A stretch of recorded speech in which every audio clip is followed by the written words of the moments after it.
This podcast contains strong language and discussions about relationships, sex, and love. It may not be suitable for younger listeners. This is the Sex and Singapore City podcast, and I am Nick Selena. Hi everyone, welcome back to another Monday evening of my podcast. Yo, how are you all doing? Did you have a good weekend? Are we ready for the working week? I've got way too much energy from Monday evening, haven't I? This episode, well, maybe you'll see why I got the energy. This episode is about masturbation. It's called There Is No Shame, capital letters, in self-pleasure and masturbation. Did you hear that? There's no shame. So I'm so bloody fed up of this. I don't know if it's a traditional mindset or I don't know, but this mindset about people giving themselves self-pleasure. I grew up with it. I know most of my friends grew up with it, whereas there's some sort of shame attached to wanting to give yourself orgasms, for wanting to explore yourself, explore sex toys for yourself, explore yourself with your fingers. Guys, explore yourself with your hands. There seems to be some kind of shame, and it kind of pisses me off. Actually, it doesn't just kinda, it really pisses me off, because actually it's normal, it's healthy, it's fucking good, and it's the most least shameful thing ever, in my opinion. And I just want to try and change slightly, I guess, the mindset towards masturbation. So I've obviously done my research and got some pointers on why actually masturbation is pretty fucking good and you shouldn't be shameful on any level about wanting to do it. So let's fire away, shall we, with all the pointers on why you should masturbate. Point 1, the main point, reduces stress and releases tension. So orgasms induce an endorphin release, and that's all your feel good, all your neurotransmitters, all of your, oh. And when you have an orgasm and it releases the endorphins, obviously you feel better, but it also shifts the focus away from anything that is stressing you out. So you're having your endorphins, it's going through your body, you've almost meditated, I guess, into it. You're lying down, you're relaxed. Your mind is not focused on, what happened in the day. Your mind is focused on the pleasure, whatever fantasy is going through your head at the time. It reduces stress and it releases physical and mental tension. Ain't that a reason enough alone to have a fucking play? Number 2, it can enhance your sleep quality. Yes, your sleep. As we all know, there's a sexual response cycle. Well, I say as we all know, you might not know, but there is a sexual response cycle. And obviously when you go into sex, you've got everything building up and, you're getting turned on and your body's like going into that sexual mode. And then when you have an orgasm and you climax, you have muscle spasms, your blood pressure, your heart rate, your breathing is always highest, and you're going through that orgasm and you are unleashing a lot of pent-up energy and tension in your body. Then it stops, obviously, because you have orgasmed, and then everything is just relaxed. And it naturally puts you into quite a meditative state after. Which is why when you make love to your partner or you have a fucking good time with some guy you're seeing or girl you're seeing or whatever, judgment-free zone, and you orgasm together or have sex and you orgasm, then there's always that I just want to fall asleep. So that orgasm and that wanting to fall asleep can happen, obviously, when you masturbate and make yourself orgasm. So if you do this before bed or in the shower or in the bath, you're actually letting your body get into that pre-sleep state. I mean, if you think about it, it makes sense, right? Number 3, it just in general can elevate your mood. this kind of ties in 2.1, but because of the endorphins release, you actually do feel better after you've orgasmed. This isn't just about releasing stress. I just mean in general, you feel like, if you were a bit sad before, or, or angry, if you're full of rage, whenever you have an orgasm, it actually enhances the mood you're in, which is nothing but a positive, right? Because no one wants to be sad or angry or pent up rage. Like, everyone wants to be happy as fuck. So masturbate and you live your best life.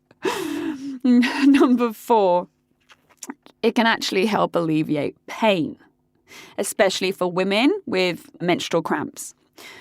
I mean, if you don't believe me, Google it. But orgasms and the climax is actually a natural painkiller. And what it does is it actually helps release your body with the pain. And so, like, say, take period cramps, for example, and all the muscles are tightened and spasming when you're having the cramps. And then after you orgasm and you climax, all the endorphins are released, and then everything starts to relax and the muscles start to open up and relax as well. It's been proven as much as it can be proven. I mean, how on earth do you prove that? But it can be proven that orgasms can be a natural painkiller for your body. Let's just say they are, to give us another reason to flick ourselves off. Number 5, they can help improve your sex. So when you masturbate and you orgasm on your own, it helps increase your own libido, your own sex drive, and it helps you discover what turns you on so you can actually guide your partner. So you know how to get yourself off. You can fucking tell them how to get you off. It also makes you more sexually active by yourself, right? So you're learning how to orgasm, maybe quicker, maybe faster, maybe slower. You're teaching your body how to get into those orgasms. And the more you have, the more you like it, the more you have, the more you want, And then it all spirals so that your sex, you can orgasm better. You can show your partner, like, no, here, this is what turns me on. Then sex is going to get better, and then you're going to want more of it. And it's an upward spiral of sexual fun.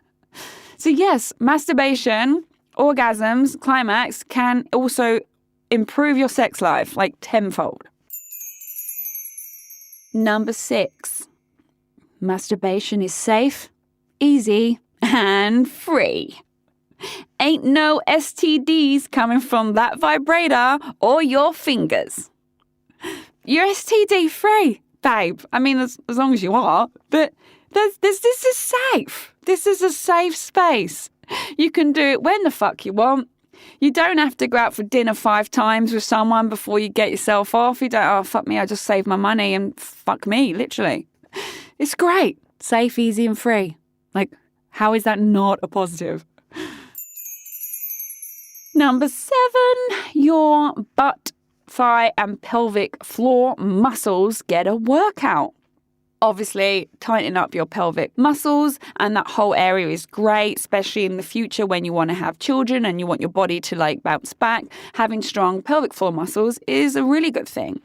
Having bum and thigh workouts is a really good thing. And if you get into the right position, or, you're pulsating or whatever you like, you're going to be working those sets of muscles, which is fantastic. Number 8, it actually helps you improve your body image.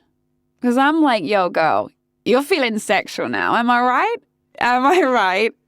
You just made yourself come and you're feeling super fucking sexy. Like, you almost want to take a lingerie shot of how hot you are and send it to a guy or a couple of guys or, whoever you want to send it to.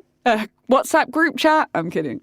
But you're feeling fucking sexy. You're like, oh my God, I just made myself come and that was brilliant. And, I did it in a couple of minutes, or I held out, or whatever it is. You are improving your own body image with yourself. And guess fucking what? The best relationship you're ever going to have is the one with yourself, with your mind and your own body. So you better get that shit on lockdown first and start off with yourself. And then when you're like, yo, I am awesome, then obviously other people can come in and make it even better. then finally, number 9. With masturbation, you can use sex toys. So me being a single lady, I fucking love my vibrators. To be fair, I always have. Even in a relationship, like I would come with my vibrator. I am not shy about sex toys at all.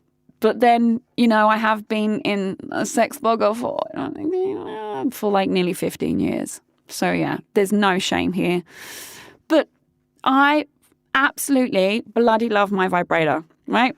I've tried a few. Like at one point I was testing rampant rabbits in London for a job. Oh my God. Yep. We'll leave that story there. So I've tried a few. There are certain different ones you can try that, you will need to find the one style you like. I'm very much about clit stimulation. Obviously, vibrators can go inside as well. Then you get the ones with the rabbit ears for the outside for the clit. You've got suckers now. Oh my God. The suckers. The one that suck the clit. I swear to God, I feel like it was a multi-orgasm at one point. Like it was ridiculous. I was like, there's no way a guy will ever make me feel this way. Ever. But there's loads out there. If you struggle or you don't know which one's going to suit you, literally you are talking to a sex toy expert by this point. So please holler at me. As always, you can anonymously email or you can drop me a DM on Insta. I will never share your information and I will always try and help. But sex toys are what helped me learn how to orgasm by myself. Like, I couldn't do it with a guy. And fingering did me fuck all. I was like, dude, you're boring me. Like, is this how orgasms work? Because then I'm like a fucking barren forever. Then I found vibrators and I was like, yo, shit, fucking love this. Yes to sex toys. So get sex toys involved, masturbate by yourself, live your best life, and do not attach any shame to this whatsoever. You deserve pleasure. You deserve to pleasure yourself. You deserve to know what turns you on, explore your own body before you let anyone else explore it for you. So get involved, do what you gotta do, bloody love it. Let me know how your masturbation goes. And one final point before I sod off and you go and have a play, because I can tell you're getting ready, aren't you? As a single woman, if I still felt shame attached to my body or shame attached to masturbation, I wouldn't have fucking come for like 5 months. No way, it was much longer than that. Most of the time, I made myself come. A year and a half. 2 years. If I didn't have my vibrators, if I didn't explore my own body, yeah, I wouldn't have an orgasm. And that just fucking sucks. Like, why should I, as a single woman, be deprived of that? For me, that's like one of the most significant things is why masturbation should be normalized, why there's zero shame in self-pleasure. If you're single and you don't want to date a fucking turd just for the sake of having some dick, or vice versa, if you're a single guy, then yeah, masturbate, climax by yourself, and live your best self-pleasure life. See you guys next week. Thanks for listening to the Sex and Singapore City podcast. This episode was produced and hosted by me, Nick Selena, and recorded at the Splicecast studio in Singapore. I'm available to listen to on Spotify, Apple Podcasts, Google, and all major podcast listening apps. Do subscribe to enjoy a new episode every Monday evening. Please do give me a 5-star review. It helps other people also find my podcast. For more awesome content and features to read, you can check out my website, sexandsingaporecity.com. That's sexandsingaporecity.com. I'm also on social media. Simply search at Nixalina, Nixalina, to find me. Don't be shy. Come say hi.